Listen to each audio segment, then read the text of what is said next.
Assalamualaikum warahmatullahi wabarakatuh. Halo teman-teman semua dan Pak dosen yang saya hormati. Perkenalkan, saya Alvin Nathan Pramudia, NIM 602250027 dari kelas struktur data C.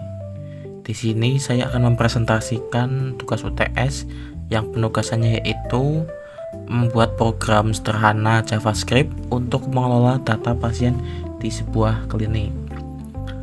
Nantinya jadi kita bisa mengelola data pasien seperti nama pasien, ID pasien, dan diagnosa.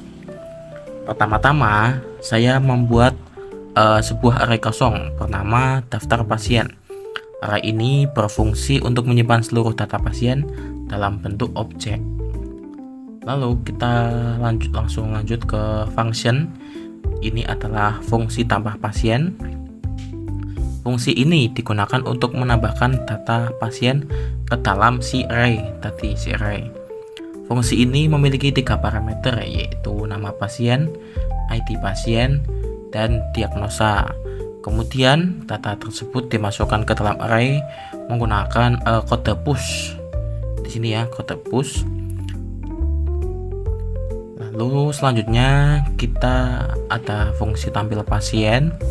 Fungsi tampil pasien kita namai dengan tampil underscore pasien yang di sini itu menggunakan for of untuk mengakses setiap data pasien, lalu ditampilkan menggunakan console log.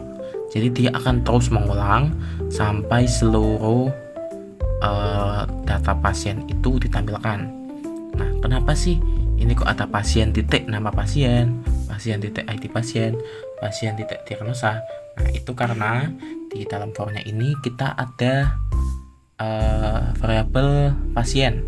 Jadi di konsol lognya pun kita harus menambahi variabel pasien titik baru variabel yang sudah berisi datanya tadi, yaitu nama pasien, ID pasien, dan diagnosa.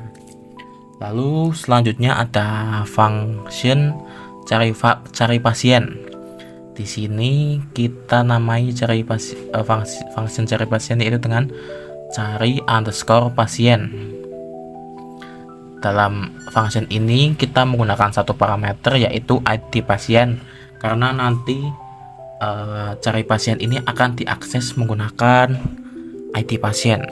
Cara kerjanya, program akan terus melakukan perulangan, ya ini perulangan for.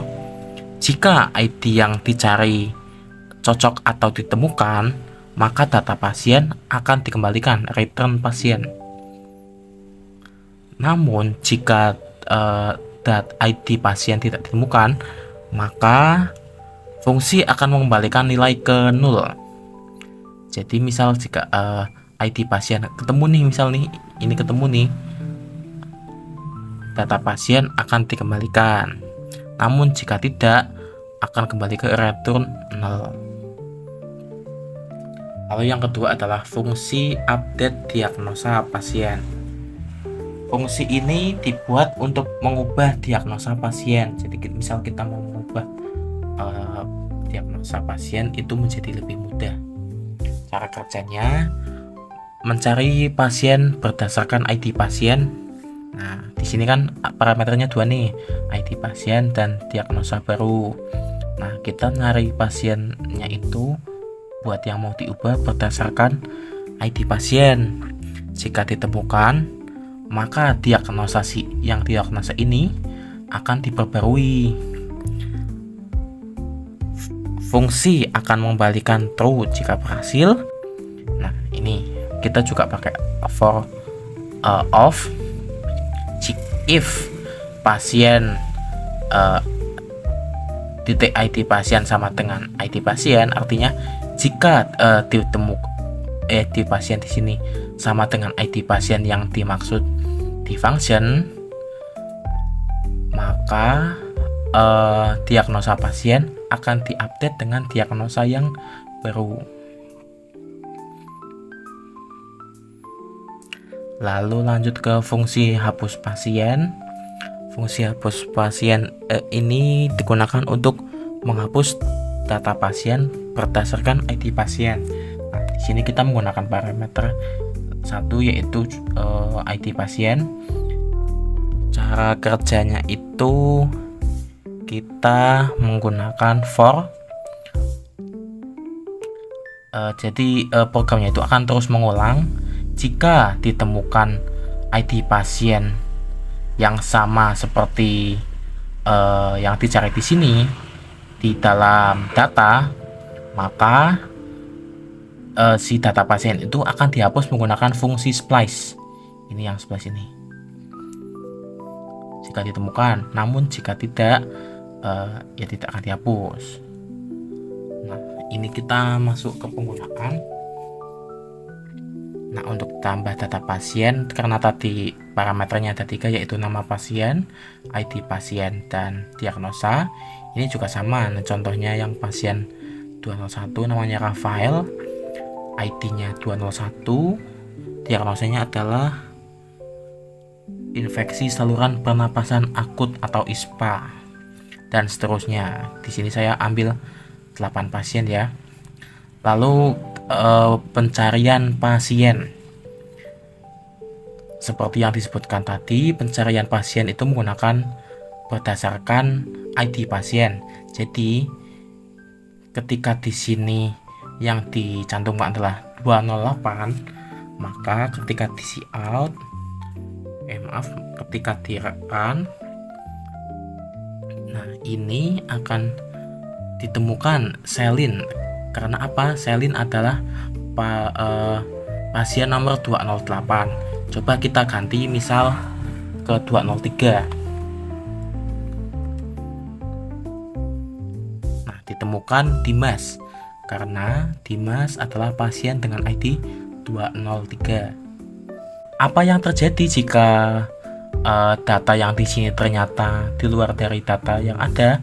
Misal kita input 209, karena di sini tidak ada 209, kita coba. Nah, pasien tidak ditemukan. Jadi ini adalah cek hasil pencariannya. Jika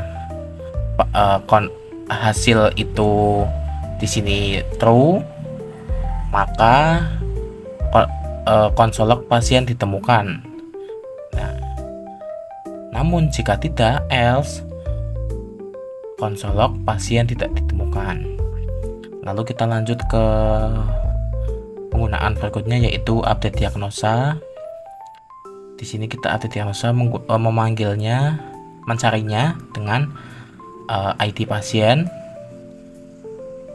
dan memperbaruinya dengan diagnosa yang baru. Misalkan ya, kita cout dulu. Di atas yang 201 adalah sakitnya itu ISPA. Namun di sini kita perbarui menjadi MAC. Maka di hasil runningnya juga pasien 201 mengalami sakit sudah diupdate, yaitu MAH.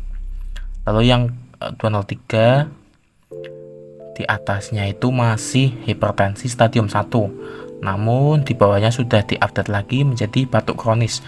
Maka yang di terminal juga diupdate, yaitu batuk kronis untuk pasien 203. Nah, selanjutnya adalah penggunaan function hapus pasien. Seperti yang sudah dijelaskan tadi, hapus pasien, kita menghapusnya itu dengan menggunakan ID pasien. Di sini kita menggunakan ID 207. Kita coba ya. Di sini 207 ada si Sidan.